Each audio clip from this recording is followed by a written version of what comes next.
This program is presented by Birch Gold Group, the precious metal IRA specialists.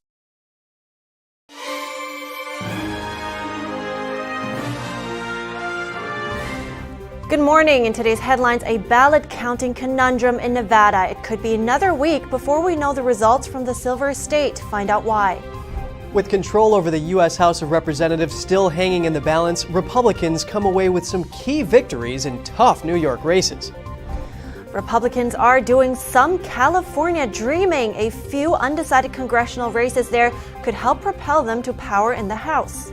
A painful lesson for GOP leaders touting in-person voting. Mail-in ballots lofted U.S. Senate candidate John Fetterman to victory. Find out how many more in-person votes Mehmet Oz had on Election Day. And Hurricane Nicole makes landfall on Florida's east coast. It has now been downgraded to a tropical storm.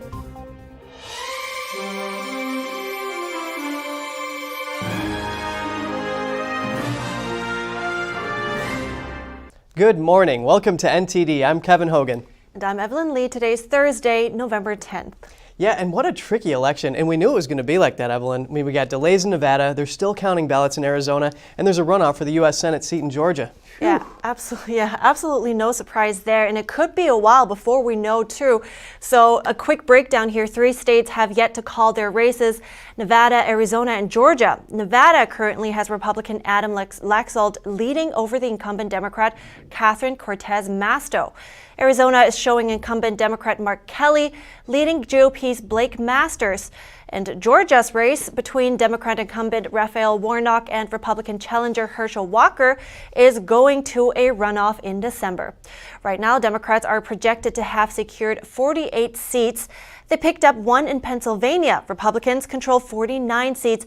If the parties split the contests in Nevada and Arizona, it will come down to Georgia to decide the balance of the power in the chamber. Georgia's runoff election will be held on December 6th. It could be another week, though, before Nevada finishes counting its ballots. The governorship, a U.S. Senate race, and 3 congressional seats remain uncalled. NTD's Jeremy Sandberg has more on the ballot counting conundrum in the Silver State. Tens of thousands of mail-in ballots still need to be counted from Washoe and Clark counties. These counties make up 90% of the vote in Nevada. Clark County Registrar of Voters Joe Gloria says nearly 15,000 mail-in ballots were received Monday and Tuesday. They started counting them Wednesday. The USPS pickup for today was over 12,700 ballots. Gloria says the close to 13,000 mail-in ballots received Wednesday won't be counted until at least Thursday. The registrar says mail-in ballots will be counted as long as they are received before November 12th and postmarked by Election Day, and that the process of curing ballots with unclear signatures and verifying provisional ballots will continue into next week. Curing can occur if the signature on the ballot envelope doesn't appear to match the voter's signature on file. Voters have until the close of business on Monday to fix it. The mail will continue to process every day, and the cure processing takes place every day as well. Gloria also says county election officials are working on processing, in his words, a considerable amount of drop boxes received that held a considerable amount of ballots from Tuesday. Republican U.S. Senate candidate Adam Laxalt is leading in a tight contest with incumbent Democratic Senator Catherine Cortez Masto. Right now, Laxalt is coming in with just over 49% of the vote. Cortez Masto is right behind him with just under 48%. An estimated 90% of the votes have been counted so far. Laxalt asked supporters to be patient and says he's confident of a win. Unfortunately, we're in for a long night and maybe even a few days into this week as all the votes are tabulated. But we're confident that the numbers are there and we're going to win this race. We're going to take back Nevada and take back America. Thank you all. Democrat Governor Steve Sisolak is also in a tight race for re-election against Republican challenger Joe Lombardo. We need some patience. We need some patience because we don't know the answers yet, and we will know in the next couple of days. That's what they're telling us. Lombardo is currently in the lead with close to 50% of the vote. Sisolak had just over 46%. Everybody keep paying attention to the polls as they come in, and keep your fingers crossed, keep supporting, keep saying your prayers. and we're going to be successful, and then we're all going to get back together again and have a real party, all right? 3 House seats are hanging in limbo. Nevada state law requires officials to finish counting and submit a report to the Secretary of State's office by November 17th. Jeremy Sandberg, NTD News. Hundreds of thousands of votes still remained uncounted in Maricopa County yesterday. Election officials in Arizona's most populous county say it could take until at least Friday to tally all votes. Meanwhile, several instances of voting day technical malfunctions have been reported. NTD's Daniel Monahan has more. The race for governor and U.S. Senate remained uncalled on Wednesday with about 70% of votes tallied. Republican Carrie Lake called the people running the show in Arizona incompetent. 2 minutes into voting, we had people being told, well, you're going to have to put your little ballot over here into another box. Guys? Her Democratic opponent, Katie Hobbs, who as Secretary of State also oversees the elections, had a different message for her supporters. I have every confidence that the counties administering this election conducted a free and fair election, and their results will be accurate. But they will take time. Margins between Democrats and Republicans narrowed considerably Wednesday in key Arizona races. Democrats maintained small but dwindling leads in contests for the U.S. Senate, Governor, and Secretary of State. Meanwhile, Republicans were optimistic that the late-counted ballots would break heavily in their favor, as they did in 2020. Election officials assured voters that every ballot would be counted. This after malfunctions at about 1/4 of the polling places across Arizona's most populous county slowed down voting. The snag on Tuesday fueled worries about the integrity of the vote in the tightly contested state. But how do you get fair and free elections? You have to fight and win to make them fair and free.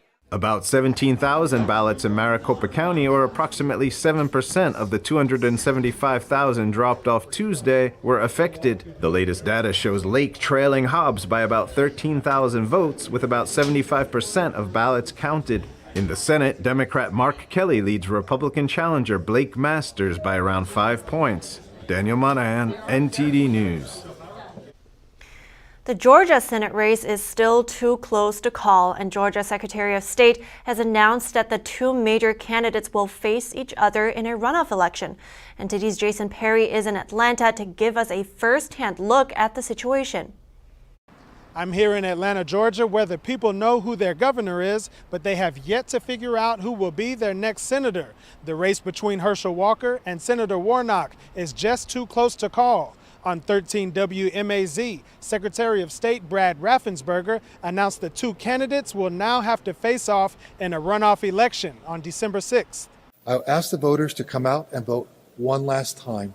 We have no control over how many campaign ads our voters are going to see over the next 30 days, but we'll make sure that we have honest and fair elections. Now here are clips from both candidates when they spoke to their supporters on election night, with no winner yet determined. Whether it's later tonight or tomorrow or 4 weeks from now, we will hear from the people of Georgia. Just hang in there a little bit longer, because something good, it takes a while for it to get better. And it's gonna get better. So I wanted to thank you guys for hanging in. I spoke to some people in downtown Atlanta to see what they think are the top concerns for Americans. I personally think public transportation is the most vital thing to the United States right now. You know, obviously we had the insurrection on January 6th, and I think it's an interesting time right now because people are concerned generally about democracy, but they're also concerned about economics. The particular is election denial and activities that seem to undercut democracy, and that's my big concern. Depending on how the other Senate races go across the country, a Georgia State Senate runoff could be a winner-take-all for their party's control of the Senate. Jason Perry, NTD News, Georgia.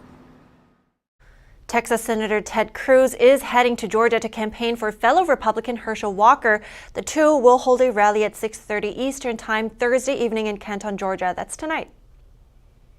It seems Tuesday's elections could bring a painful lesson for GOP leaders who tout in-person voting. Mail-in ballots catapulted Democrat candidates to victories in several key races. One example is Democratic candidate for U.S. Senate John Fetterman. Fetterman's Republican opponent, Mehmet Oz, drew around 500,000 more in-person voters to the polls on Election Day. That's based on unofficial tallies available as of November 9th. But that margin wasn't enough. Fetterman's mail-in total was almost 870,000. That's quadruple what Oz had in that column. The result was a 655,000 mail-in vote difference in Fetterman's favor. According to the U.S. Elections Project, around 635,000 of the roughly 1.4 million mail-in ballots sent out in Pennsylvania were mailed before the debate, a debate Fetterman struggled in due to a stroke in May, causing many to question his ability to serve in the Senate. A state lawmaker in Pennsylvania was re-elected in a landslide victory. There's only one problem. He died last month. Democrat State Representative Tony DeLuca passed away at age 85 due to lymphoma. Election officials say it was too late to change the ballots. His opponent got just 14% of the vote. DeLuca's posthumous victory has triggered a special election that will take place soon. Now let's take a look at the current balance of power in the House of Representatives. As of this morning, Republicans hold 210 seats to 191 for Democrats. That means Republicans need 8 more seats to take control. 33 House contests are still to be decided, including 21 of the 53 most competitive races. Republicans remain favored, but the final outcome will probably not be determined for some time. And Republicans scored several wins in competitive House races in New York. They picked up a seat in the 4th District, once seen as a Democratic stronghold. That's where Anthony D'Esposito beat Laura Gillen to succeed retiring Democrat Representative Kathleen Rice, who won her first term in 2014. In New York's 3rd District, George Santos defeated Robert Zimmerman, and Republican Nick LaLota beat Bridget Fleming in District 1. As of yesterday, Republicans have secured 10 congressional seats in New York. That's a 2-seat gain compared to 2 years ago. Meanwhile, Republican Brandon Williams declared victory yesterday over Democrat Francis Knoll.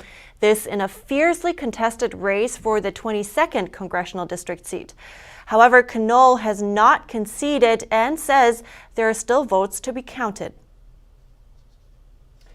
A string of too early to call California races remains in play. They could end up determining whether Republicans seize control of the House or Democrats hang on to power. The most competitive of those races were in the Los Angeles area and the Central Valley Farm Belt. In Southern California, Democratic Representatives Katie Porter and Mike Levin were locked in close races. This despite President Joe Biden's late-hour campaign swing on their behalf. East of Los Angeles, Republican Representative Ken Calvert was trailing Democrat Will Rollins by 12 points, but less than 1/3 of the anticipated votes had been tallied. In the Central Valley, GOP Representative David Valadao had 54% of the votes counted so far in his race against Democrat Rudy Salas, but most of the ballots had yet to be tabulated. Meanwhile, Republican Mike Garcia currently holds a 15 percentage point lead over Democrat Christy Smith in California's 27th congressional district. If Calvert hangs on and Republicans oust Porter and Levin and win an open seat in Central California, the scenario would look similar to 2020. That year, GOP House candidates flipped 4 states in a state where registered Democrats outnumber Republicans by nearly 2-1. Missouri and Maryland voted to legalize adult-use marijuana. This boosted the number of states where recreational use is legal for those over 21. Midterm voters in Arkansas, North Dakota, and South Dakota, meanwhile, rejected proposals to legalize recreational marijuana. That's marking what's believed to be the first time such legalization measures were denied in statewide ballot referendums. Adult recreational use of cannabis is now legal in 19 states. 37 states have legal medical marijuana programs. With the ballot measure votes on the books, Maryland and Missouri became the 20th and 21st states to legalize recreational marijuana use. And in other news, Hurricane Nicole made landfall on Florida's east coast today after it plowed through the Bahamas yesterday. It was downgraded to a tropical storm after being upgraded to a hurricane when it reached speeds of 75 miles per hour yesterday. All hurricane warnings in the area have been discontinued. Hurricane Nicole was briefly upgraded from a tropical storm as it lashed through the West Indies with speeds of 75 miles per hour on Wednesday. But as it hit Florida's east coast earlier this morning, it quickly weakened and was downgraded again to a tropical storm. Nicole was still hitting a large area of the state with strong winds and heavy rain. Evacuation orders and curfews were dropped this morning, and all previous hurricane warnings discontinued. Anticipated to have been a rare November hurricane, it led local officials to shut theme parks and airports, including former President Trump's Mar-a-Lago club. Over 80,000 homes were left without electricity as the storm approached. Authorities warned that Nicole could cause further erosion to beaches devastated by Hurricane Ian, which hit the state on September 28th, causing an estimated $60 billion in damage and killing more than 140 people. And still to come, Russia retreats from Kherson, signaling a turning point in the Ukraine conflict. It marks one of Russia's most significant retreats to date. And a worldwide network of secret Chinese police stations are reportedly being used to coerce dissidents back to China. We visit one of them in northwest London after the break.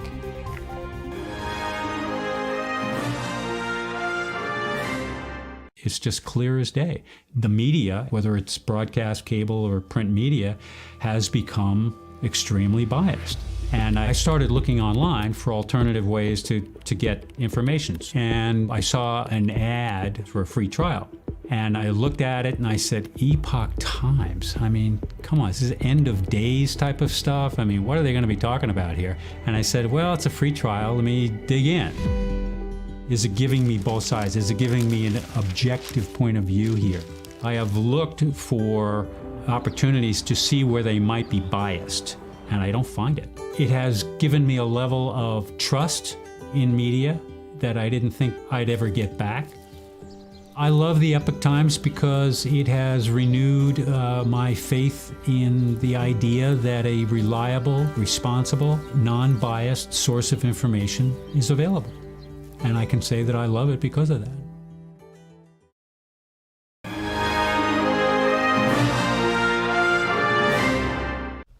Welcome back. Russia signaled a possible turning point in the war in Ukraine on Wednesday with news of one of its most significant retreats to date. Defense Minister Sergei Shoigu ordered Russian troops to withdraw from the west bank of the Dnipro River near the southern city of Kherson. Ukraine reacted with caution to the announcement. Presidential advisor Mikhailo Podolyak told Reuters some Russian forces were still in Kherson and it was too early to talk of a withdrawal.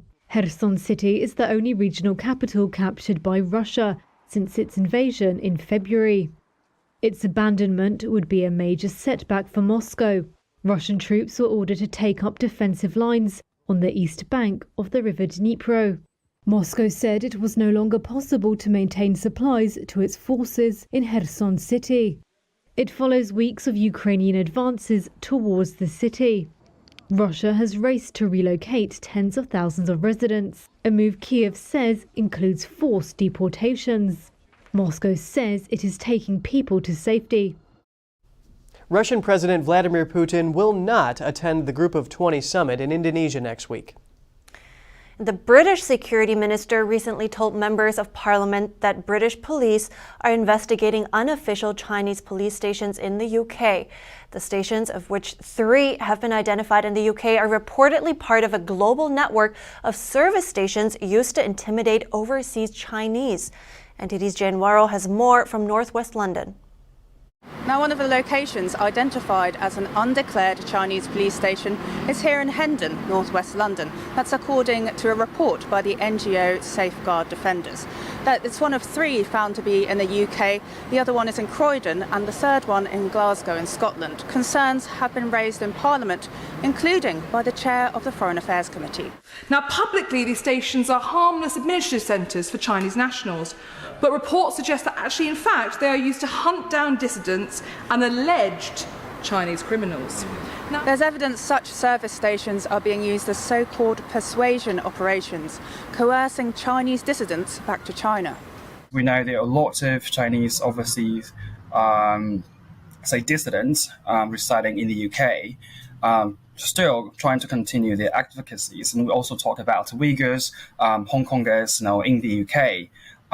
They came to UK because they believe that this is a place where they can be free. However, those stations are basically acting as a contact points for the police departments to still expand the policing in those places. The Safeguard Defenders report found that public security bureaus from 2 Chinese provinces has 54 service stations in 30 countries. And London's Met Police have confirmed counter-terrorism police officers are looking into the report to assess whether the stations could have broken the law and require further investigation. Chen says an undeclared station that says it provides services like renewing driving licenses for Chinese nationals is a way for them to stay under the radar. In Europe, in the UK, for example, there is human rights mechanisms, there's anti-torture mechanism, ICCPR, basically forbidding governments to deport anyone, to send anyone to a country where they might face torture or inhuman treatment.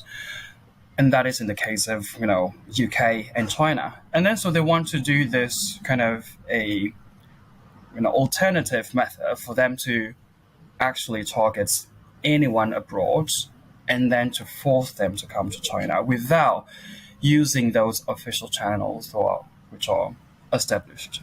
There appear to be 2 companies at the address for the service station in Hendon. One is Hunter Realty, an estate agency, and as you can see from this plaque, one is New World Law Associates Limited. No one responded for the number listed for New World Law, whereas someone did pick up the number for Hunter Realty, but after hearing I was a reporter, they said they couldn't hear me very well and hung up the phone. The man inside Hunter Realty said they recently had lots of visits from reporters and I couldn't meet anyone without an appointment. On the government level, the Security Minister has recently said the police are investigating the service stations in the UK. The First Minister of Scotland announced an investigation into the Glasgow police station. Ireland ordered the service station in Dublin to be shut. Beijing's long policing arm is coming under increasing scrutiny across the world. Jane Worrell, NTD News, London. And next, a woman from Texas looks as though she stepped out from the cover of a 1940s fashion magazine every day. She does it to make herself and other people happy. That story after the break.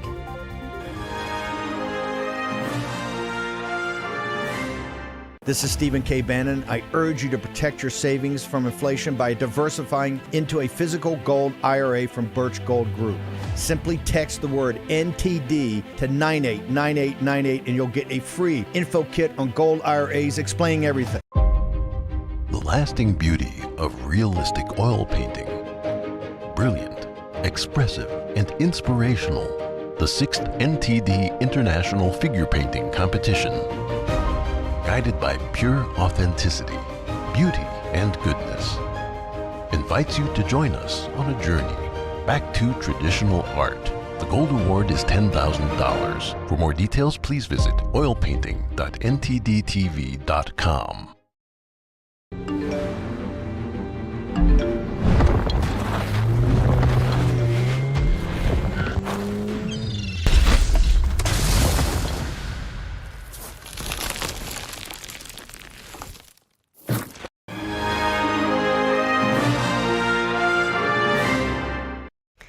We're continuing the program with a woman from Texas who has amassed a wardrobe of over 50 vintage hats, 60 bags, and 75 dresses. She wears vintage clothing every day and looks stunning.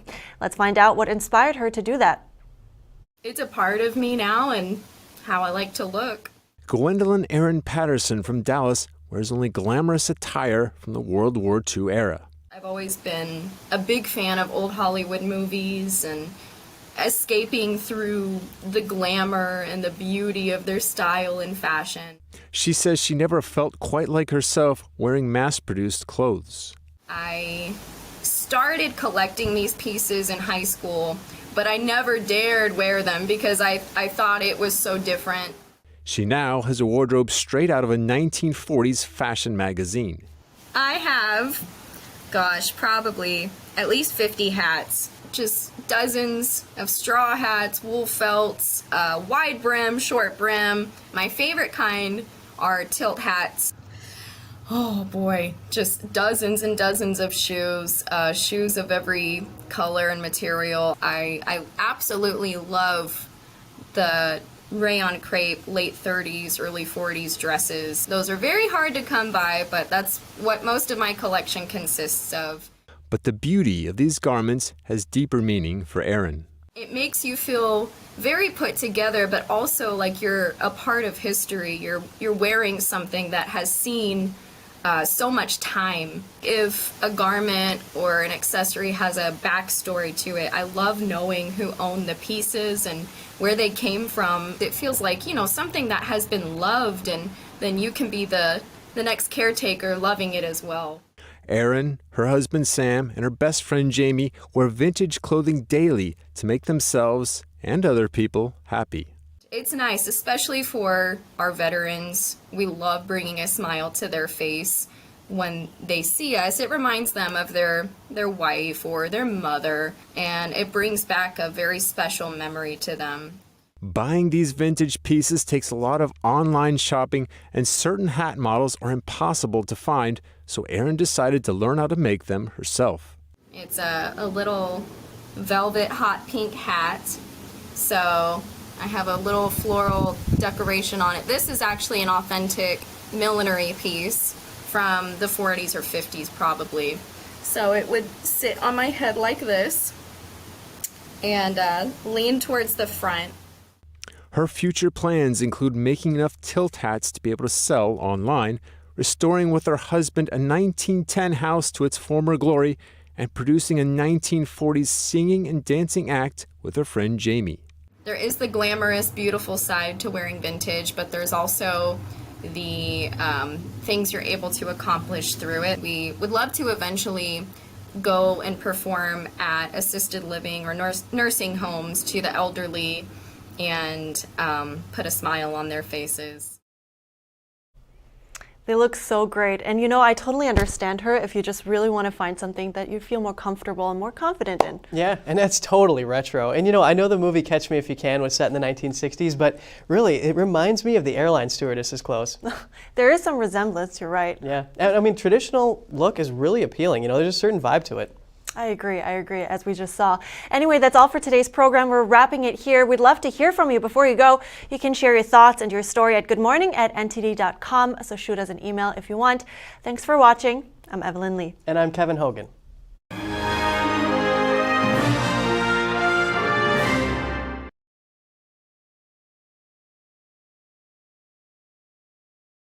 Thanks for watching us on YouTube. Did you know YouTube only keeps selective videos on its platform?